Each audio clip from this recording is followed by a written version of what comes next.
What if killing a tyrant doesn't end tyranny? What if it unleashes something worse? Why did the most famous assassination in history backfire catastrophically? And how did the murder of one man, Julius Caesar, unleash an empire that would rule the world for 500 years? This is not just a story about betrayal, politics, or even Caesar himself. It's about how a single act of violence shattered a dying republic. And why, sometimes, the cure for chaos is worse than the disease. Join us as we unravel the real story of the Ides of March. The conspiracy that killed a dictator, the illusions that doomed a republic, and the brutal truth of why assassinating Caesar didn't save Rome. It buried it.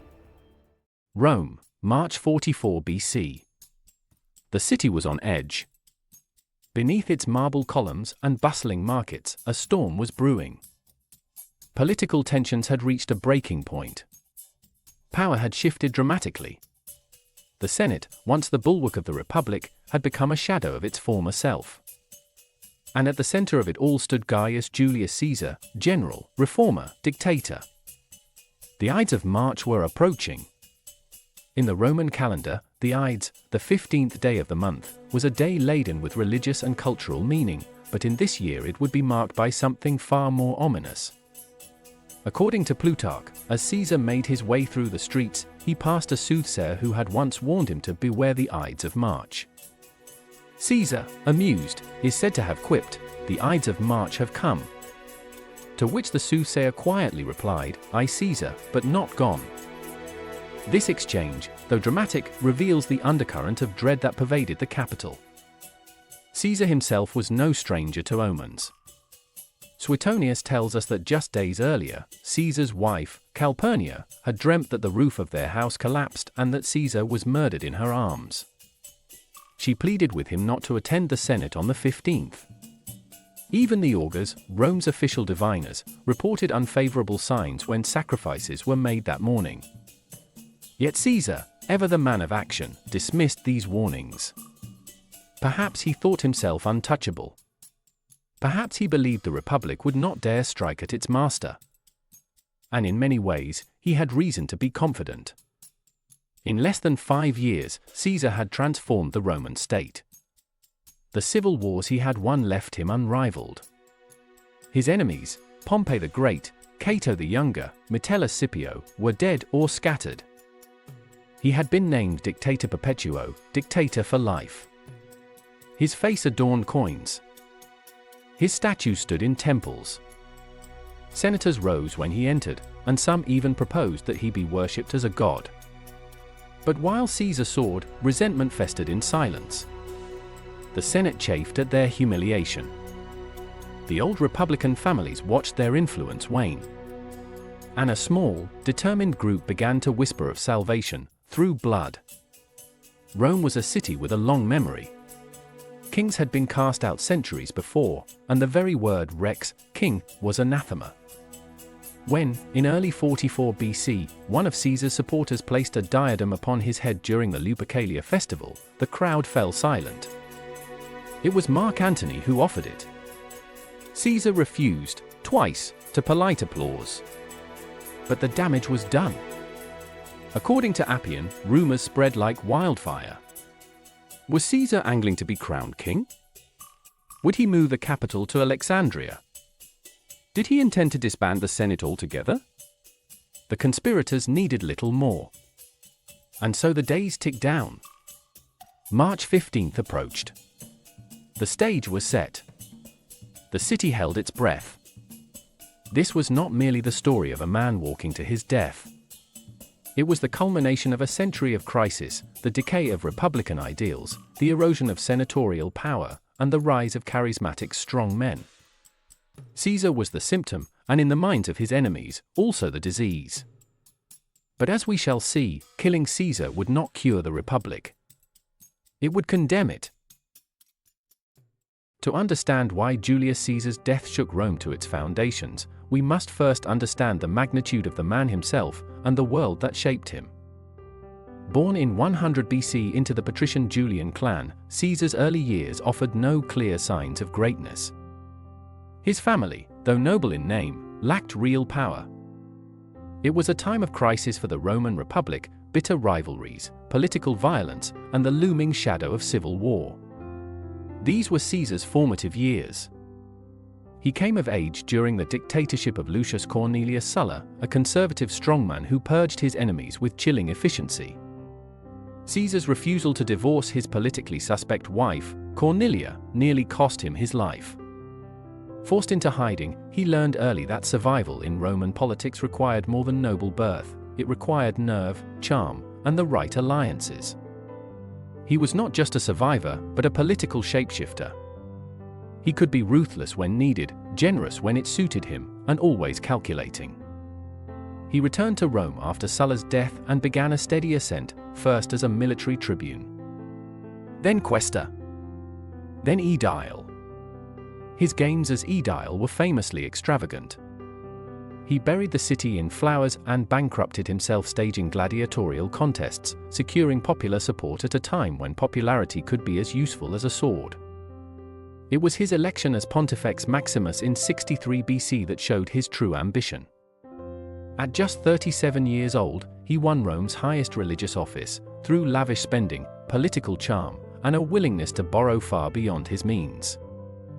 He was deeply indebted to Crassus, Rome's richest man, but that debt was an investment.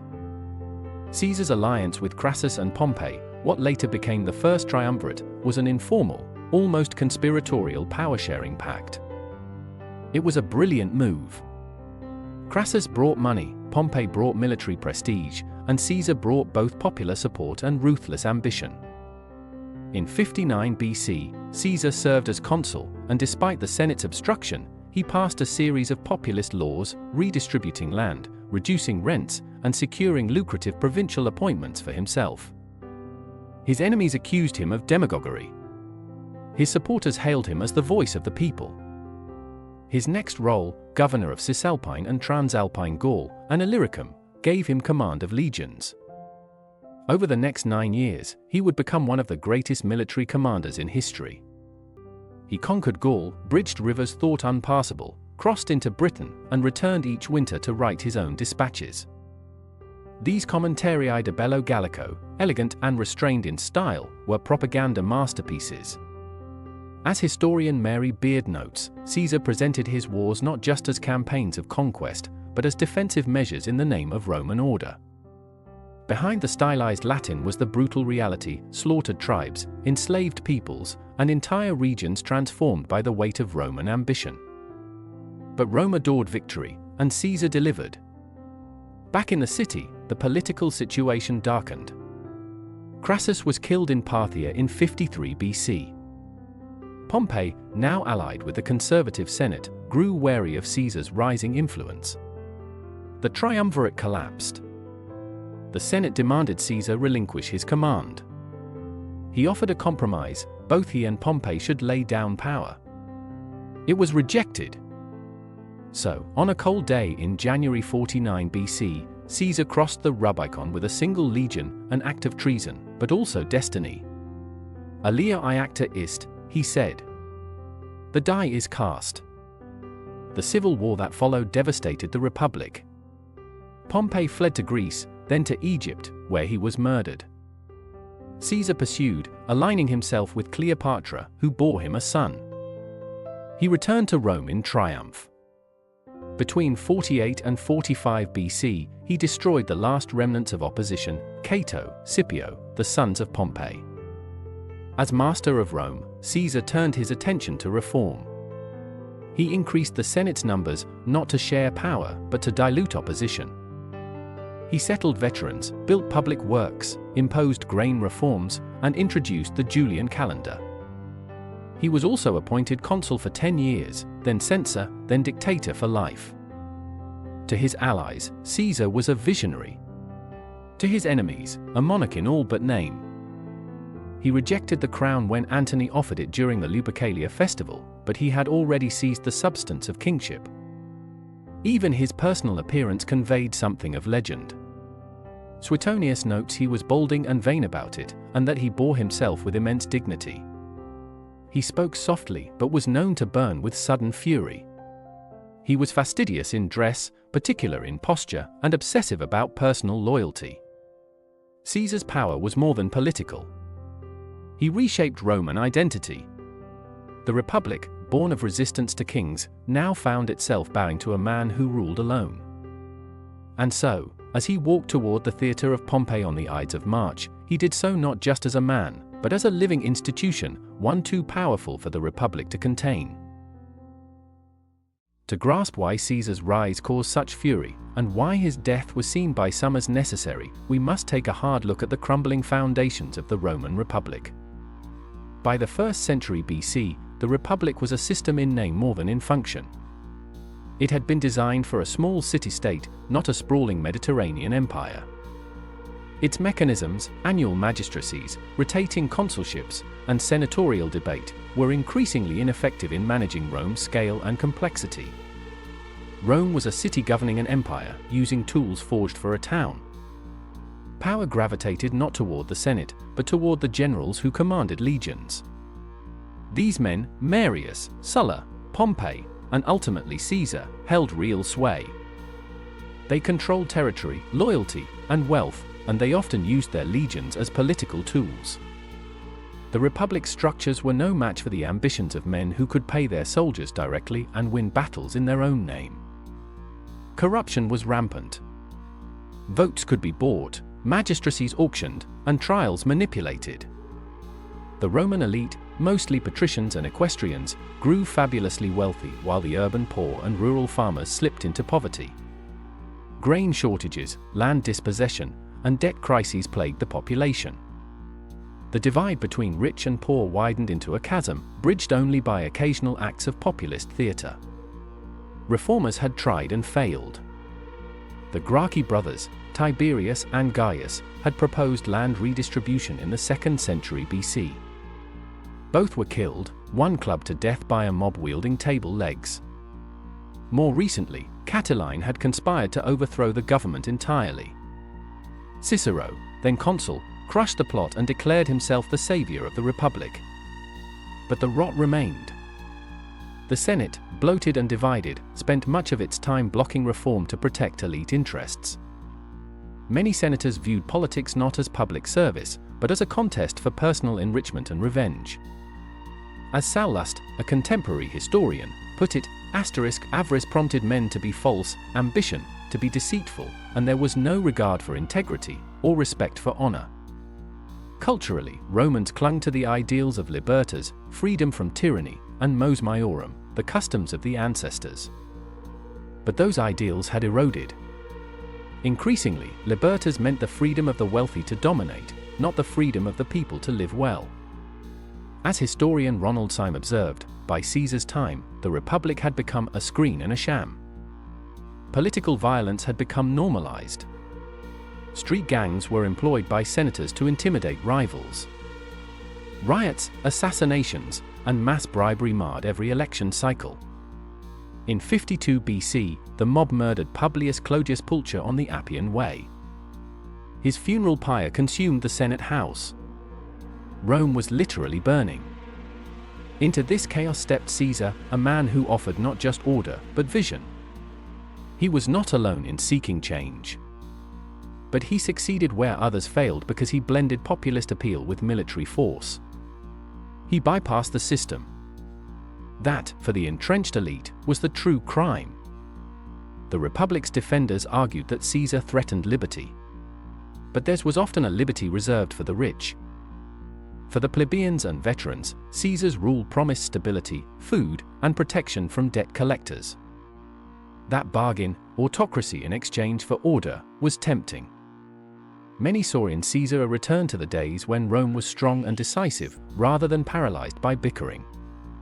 And so Rome entered a paradox. The Republic still existed, consuls were elected, senators still met, but the power behind the facade was singular. Caesar ruled by decree. His reforms, though often effective, were issued without serious consultation. To some, this was efficiency.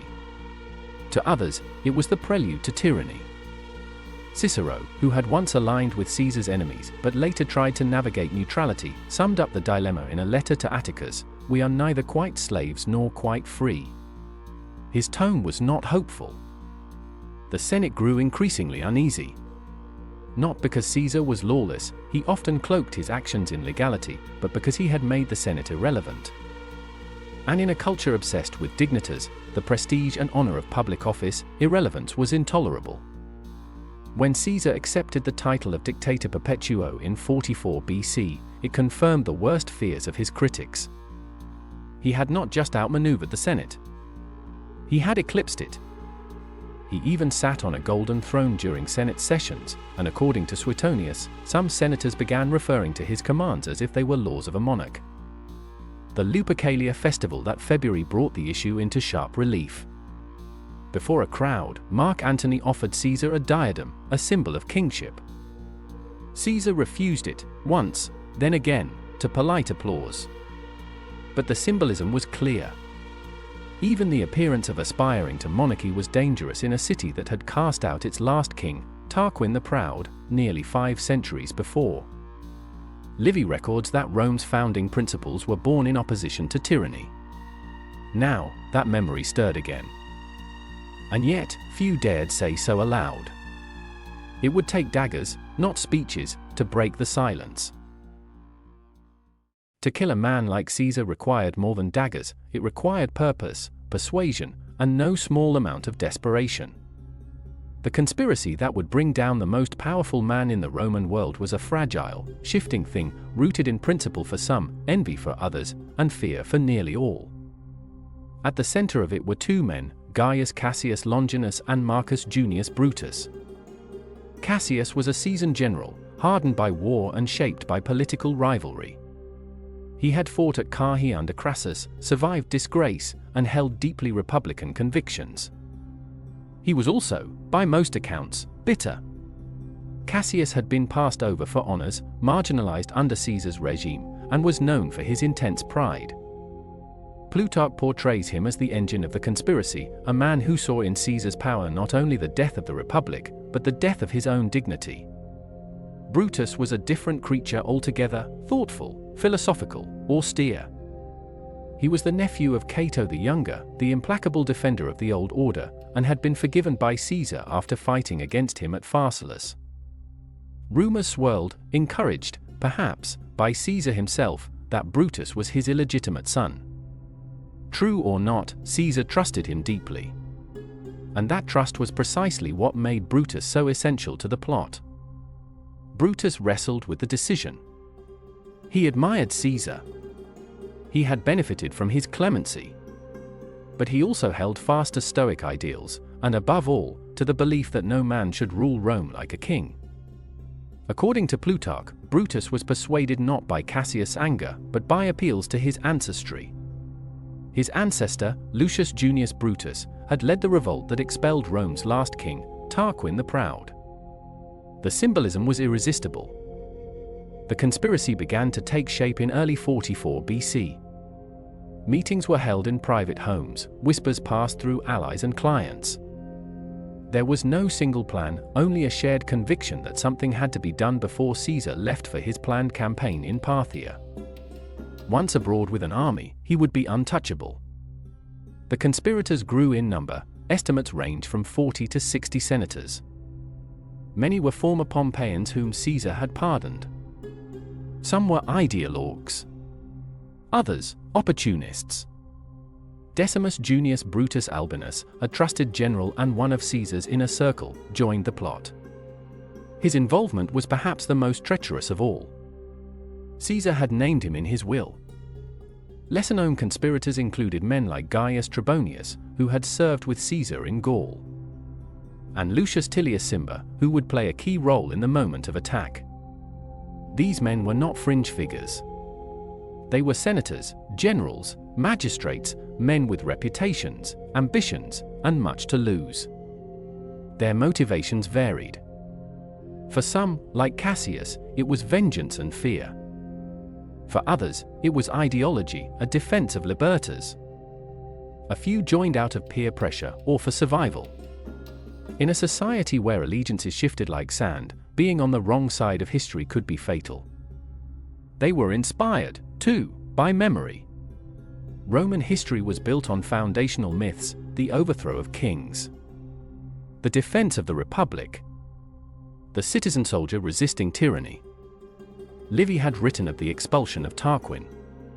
Now, in their own minds, the conspirators stood in that tradition. They chose the meeting scheduled for the Ides of March to be held not in the usual Curia but in the theatre of Pompey. A temporary location, but a cruelly poetic one.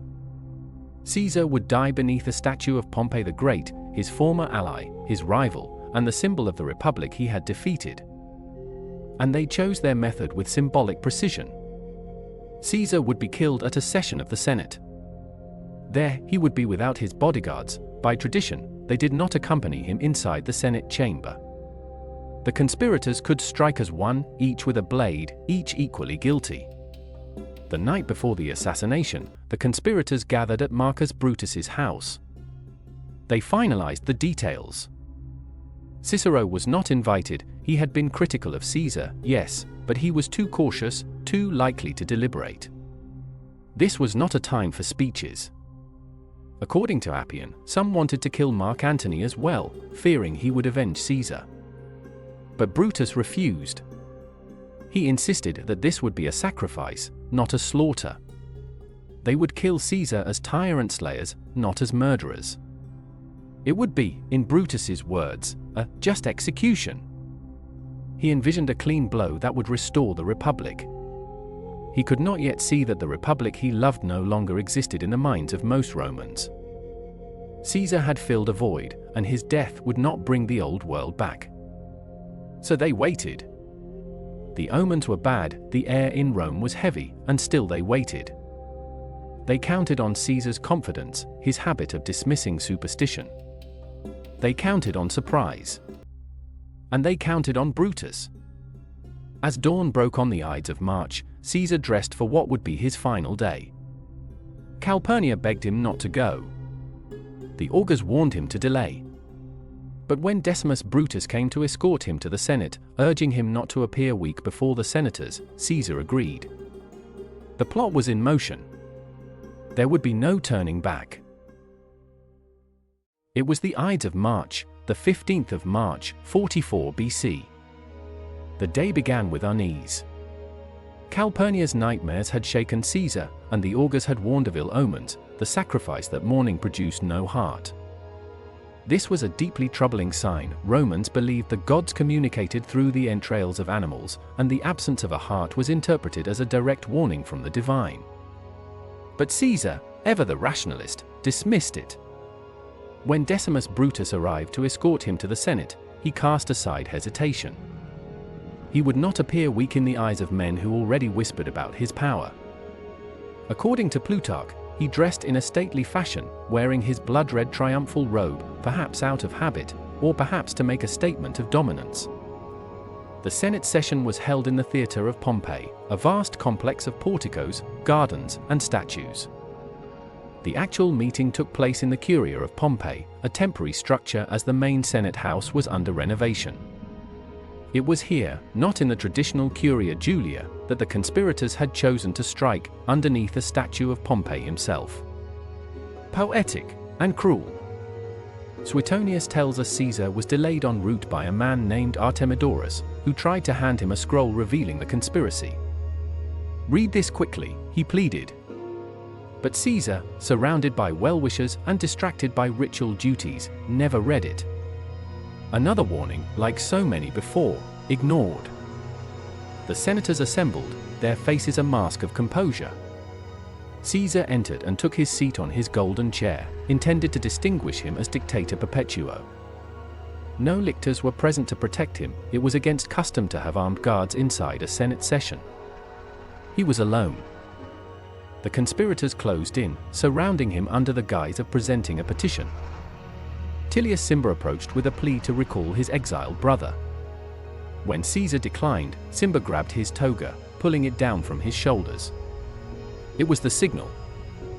The first blow came from Publius Servilius Casca.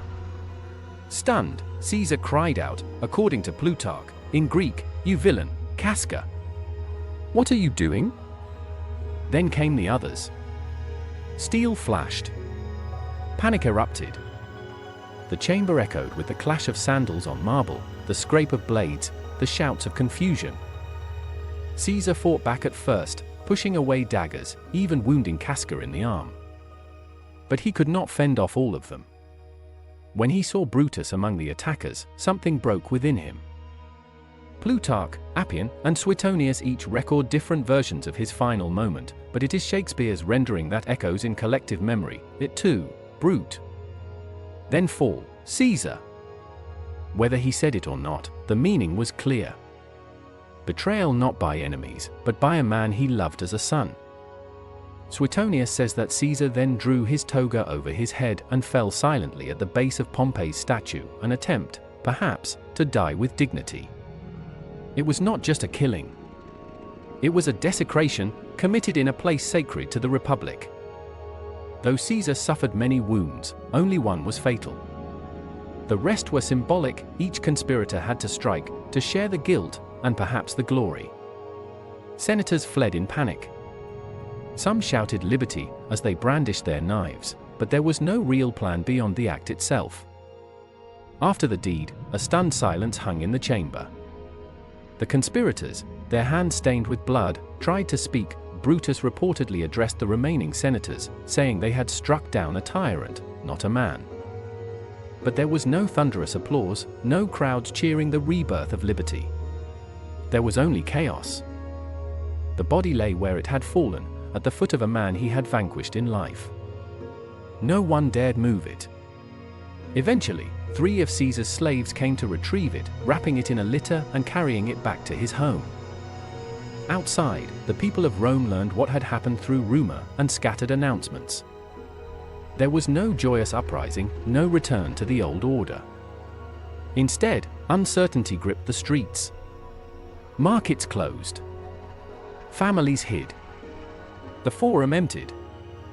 The conspirators marched through the city to the Capitoline Hill, still clutching their daggers, calling for peace and for liberty. Some tried to address the people. But Rome was not inspired. It was terrified. In killing Caesar, the conspirators had hoped to save the Republic. Instead, they had shattered the illusion of stability. The people mourned not a tyrant, but a protector. They remembered the man who gave them grain, who forgave his enemies, who promised peace and prosperity. The assassination was supposed to be a new beginning. Instead, it became the end of an era. And the vacuum of power was already pulling others toward it. Rome held its breath. Julius Caesar was dead, and yet the Republic did not roar back to life.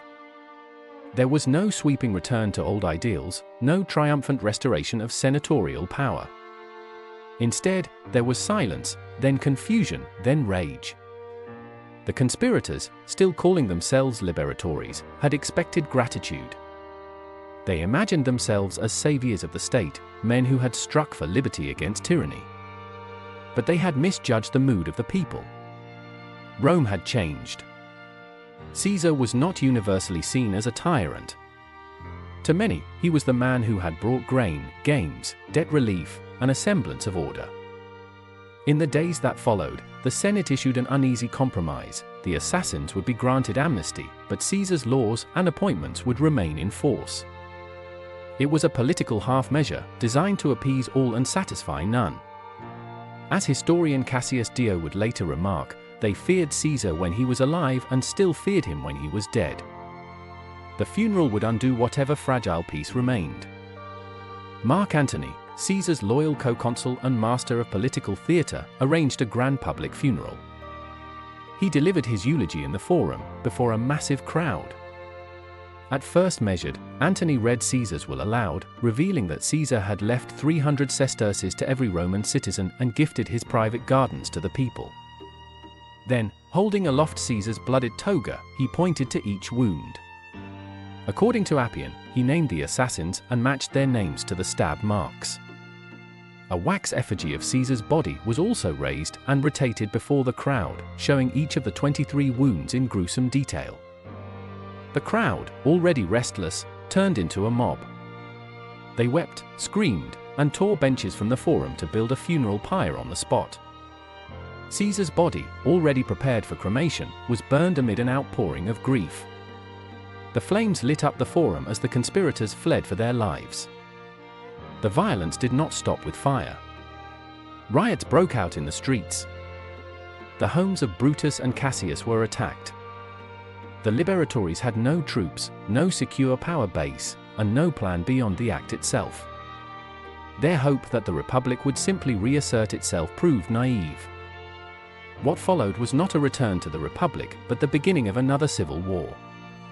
Mark Antony positioned himself as Caesar's political heir, seizing control of public opinion and leveraging the fear of chaos.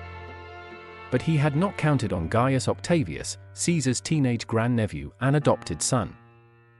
Barely 18 years old, Octavian arrived in Rome and began quietly building support among Caesar's veterans and clients. He cleverly renamed himself Gaius Julius Caesar Octavianus, capitalizing on the power of Caesar's name. The Senate, hoping to balance Antony's growing power, supported Octavian. But their attempt to play rivals against each other failed. By 43 BC, Antony, Octavian, and Marcus Aemilius Lepidus formed the Second Triumvirate, a legally sanctioned three-man dictatorship. Together, they launched proscriptions, state-sanctioned killings, targeting enemies, and seizing property. Cicero, once a champion of the Republic, became one of the most famous victims. His head and hands were nailed to the rostra in the Forum, displayed as a warning and a political statement. His inclusion on the list was reportedly insisted upon by Antony, who never forgave Cicero's rhetorical attacks. Brutus and Cassius, meanwhile, had fled east, raising armies in Greece and Asia Minor. Their final stand came in 42 BC at the Battle of Philippi. Octavian and Antony's forces clashed with the conspirators' legions in a bloody two-phase battle. Cassius, believing all was lost after the first phase, took his own life. Brutus held out longer but, after realizing defeat was inevitable, fell on his sword. According to Plutarch, his final words were a quiet reflection: "Virtue, you were but a name." The old Republic died with them. Rome would never again see a Senate truly in command. The title of Republic would remain, but in name only. Real power now belonged to those who commanded armies, shaped narrative, and claimed legitimacy through Caesar's memory. Even the language of politics shifted, where once consul or tribune denoted real authority, now it was imperator, a military title turned into a political one. In 27 BC, Octavian, by then unrivaled, was granted the title Augustus. He presented himself as a restorer of tradition, a servant of the state. But his power was absolute. The Roman Empire was born. The assassination that was meant to preserve the Republic had, in truth, ensured its demise. Caesar's enemies had killed the man, but in doing so, they had elevated the myth. And in Rome, myths were more powerful than constitutions. The death of Julius Caesar marked more than the end of a man. It marked the end of a world, and the beginning of a new one. The Republic had once been the pride of Rome, a system built to prevent the domination of any single individual. It had survived for nearly 5 centuries. But by the time Caesar fell, it was already fractured beyond repair. In the years that followed, Caesar's image only grew. He was mourned, mythologized, and manipulated. His name, Caesar, became a title not only in Rome, but across the world. Kaiser in Germany, Tsar in Russia. He ceased to be merely historical and became archetypal, the strong man who defies the elites, the visionary undone by ambition, the ruler betrayed by those closest to him. To many Romans, he was the last true leader who could bring order to chaos. To his enemies and later critics, he was the man who broke the Republic and made monarchy palatable again. But to all, he became a point of reference, a prism through which future emperors, usurpers, and politicians would be judged. Writers and thinkers wrestled with his story. Shakespeare, writing more than 1,600 years later, captured the emotional tragedy more than the political complexity. His Julius Caesar gave Brutus a voice of conflicted honor and made that too, brute, a universal shorthand for betrayal. Historians like Plutarch and Suetonius focused on character. They recorded his charm, his vanity, his military brilliance, his ambition, and his flaws. They did not agree on everything, but they all recognized that Caesar was not ordinary. His rise and his fall reflected not just personal greatness, but institutional collapse. Machiavelli, writing during the Renaissance, saw in Caesar a model of decisive leadership and a warning. Montesquieu and later Enlightenment thinkers debated whether Caesar's assassination had been a crime or a duty. Even today, politicians invoke Caesar's name to signal strength or warn of tyranny. Augustus, Caesar's adopted son and political heir, ensured the permanence of his legacy. Every coin bearing Augustus's face also bore the name of Caesar. Statues were erected, temples dedicated, festivals renamed. Caesar was deified not only by decree, but by design. And there lies the lesson. The assassination of Caesar was an act born of patriotism, fear, resentment, and miscalculation. It was meant to stop tyranny, but it created a power vacuum that only stronger tyrants could fill. The conspirators could not kill Caesarism because the republic they hoped to restore no longer inspired belief. The people did not rise up in defense of senatorial liberty. They lit Caesar's funeral pyre. In our own time, the story of Julius Caesar remains startlingly relevant. It is a cautionary tale about strongmen and institutions, about the fragility of republics, and about how quickly popular support can turn against elites who lose touch with the people. It is also a story about the power of myth, how the death of a single man can change the trajectory of history. Rome learned, too late, that assassinating a symbol does not kill the need it fulfilled. It only deepens the void. Caesar the man died on the Ides of March. Caesar the idea would rule Rome for centuries, and echo far beyond it.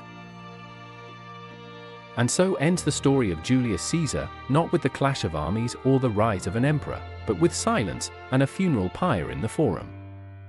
If this story has given you something to think about power, politics, or the fragility of systems, we invite you to explore more. History doesn't just belong to the past. It echoes, repeats, warns. Thank you for watching. If you enjoyed this documentary, please like, share, and subscribe for more stories from the ancient world, stories that shape the one we live in.